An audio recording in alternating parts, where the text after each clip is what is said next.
May gagawin tayo Pocoda 32 inches. Ang problema niya na ay nag-on pero blanco yung display. May backlight siya, walang picture. Ito yung model niya. Okay, so ito yung kanyang mainboard. Ang gamit naman na topboard ay ito na naman, ano. So madalas na tayo nag-upload ng ganitong panel kasi marami talagang gumagamit ng ganitong panel. Bilis din masira, mabilis din magawa, mabilis din masira. Wala, paulit-ulit lang.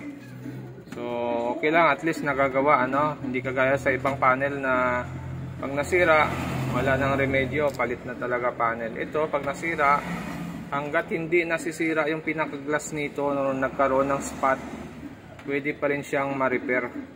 Hanggat kaya siyang i-repair yung mga clock nito.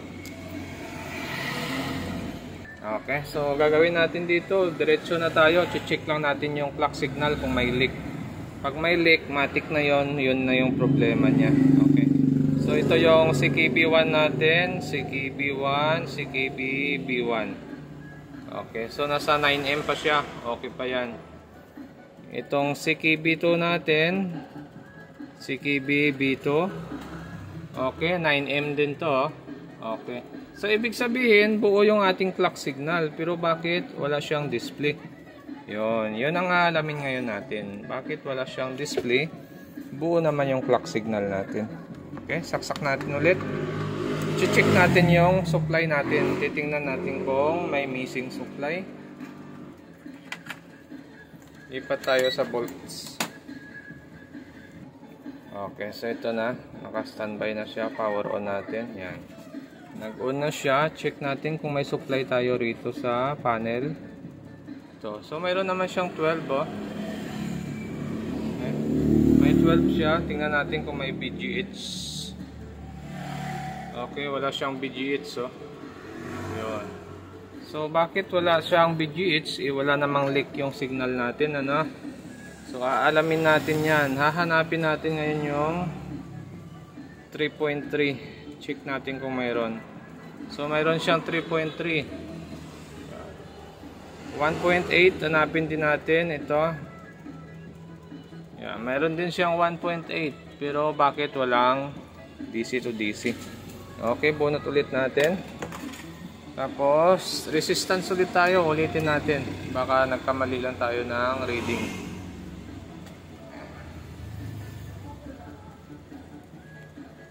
Okay, resistance ulit tayo. Ito.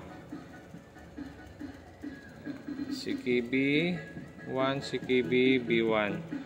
8M talaga eh, oh. CKB2, CKB-B2. So, 8M din. So, posible, ano? Ang tataas ng circuito niya, oh. So, posible na may ibang problema ito. Okay, hahanapin muna natin. Resistance tayo. Check natin lahat ng mga SMD. Okay, so, chinek ulit natin, no? Nagkabang tayo ng tester sa kanyang BGH, tapos power on natin. So napansin natin mayroon siyang supply na lumalabas, nasa 2 volts. So positive, buo pa yung ating DC to DC. Kaya ginawa natin ay chinek ulit natin yung clock signal natin. So pag dito ka nag-check, CKB1, CKB-B1 wala, CKB2, CKB-B2 wala din. Pero pag itong si CKB1, si CKB2, CKB parehas, ano? Kasi ito CKB1, CKB-B1, CKB2, CKB-B2. So si CKB-B1 saka si CKB-B2 ay pag tinester mo siya, doon yung leak niya. Yan, makikita mo yung leak dito ay nasa 499 ohms. So positive, ano, sila yung may tama. So, bihirang-bihira lang magkaroon ng problema yung ganito. Yung magkadikit na clock signal doon nagkaroon ng problema. Okay, so try ulit natin ito i-cut. Bubuhayin muna natin yung unit sa cutting method muna. Okay. So, So dito, try natin dito mag-cut, or dito pwede rin. So dito na lang tayo, baka dito natin mahuli, ano. So ito yung ating CKB 1. Tapos yung parish niya, CKB B1. CKB 2, CKB B2. So ang may problema itong dalawa. Parehas CKB B1 at si CKB B2. Nakakalito. Okay, cut natin itong isa. Dito tayo mag-cut. Titingnan natin kung mawala yung leak, ano. Sana dito yung tama niya. Para isang cutting lang. Yan. Tapos check natin kung nawala.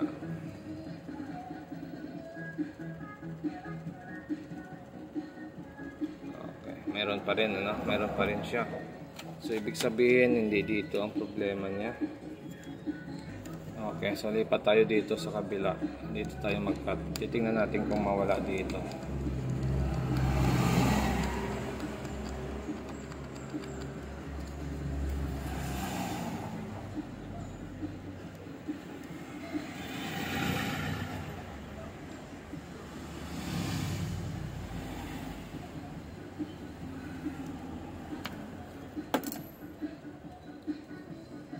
Natin kung mawala.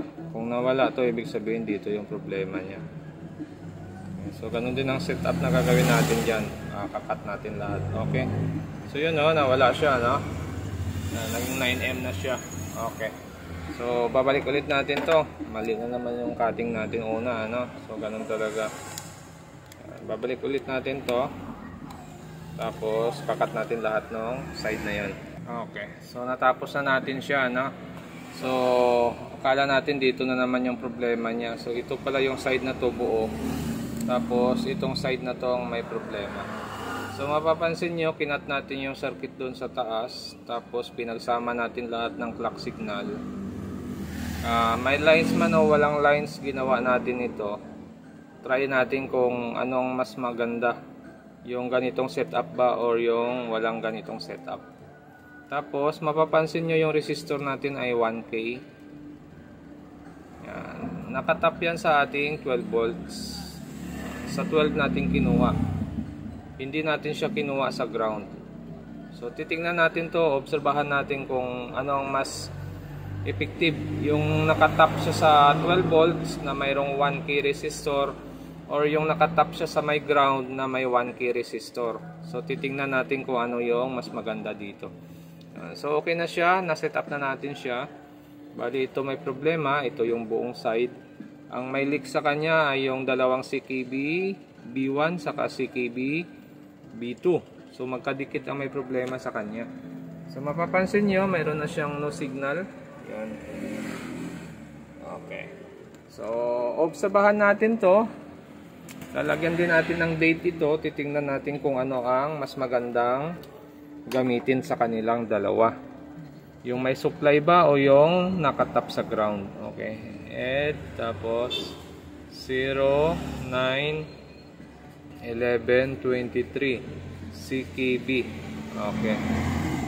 So titingnan natin to kung tatagal yung ganitong setup. Okay. So ito, final test natin tong ginawa natin, ano, na experiment na naman tayo dito. Power on lang siya. Tapos, yan. Lumabas na si Fukuda.